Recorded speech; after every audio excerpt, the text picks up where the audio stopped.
we have been stuck for decades in this productivity trap, secular stagnation, economists call it. Basically, we're just not growing as fast as we should be. We're not doing as well as we should be as a nation. The same thing for the US.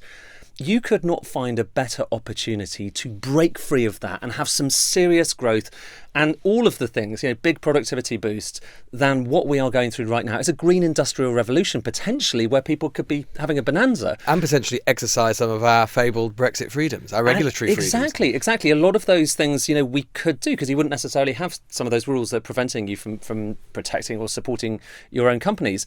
And yet we just haven't gone for it. And I don't know, I struggle to work out whether that's a Rishi Sunak thing, is that just a kind of inherent government thing? But the UK is just falling behind while the rest of the world is going gangbusters. And I find that troublesome because, I spent the last 3 years kind of looking more and more into this stuff, trying to understand, how we get stuff out of the ground, turn it into the things that we actually need. And you just can't do it without engaging in at least understanding what you're able to make. And frankly, outsourcing all of our production, getting cheap stuff from abroad, getting cheap stuff from China, that was fine back in, a few decades ago. But how about now when the US and China are being kind of making bellicose noises towards each other? How about in the new environment? That's very different. And I know you've written about this in your book, which remind people what it's called. It's called Material World. Material World. Good bookstores. Particularly talking about, exactly as you say, the importance of these resources and commodities in moving towards net zero. What is the cost of having a government which is not especially engaged in these questions, and what, in practical terms, why is that a problem for Britain? Well, here's where we leave kind of economics and head into the world of security. So the really good example of this is a historical example, but it's relevant here.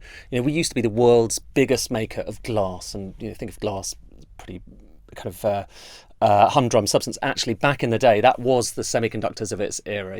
That was the most advanced technology. We used to be the world leader at that stuff. Okay, in the kind of early 19th century. Then we let it all go. It all went to Germany. Okay, then comes World War One. The war starts. It is a war where you need binoculars to be able to kill people, frankly. And we didn't have enough binoculars because where did we import 60% of our binoculars from? Germany. Now. And we actually went to the lengths of having to send spies to trade with Germany to buy binoculars off them to kill them with it. It's an extraordinary story.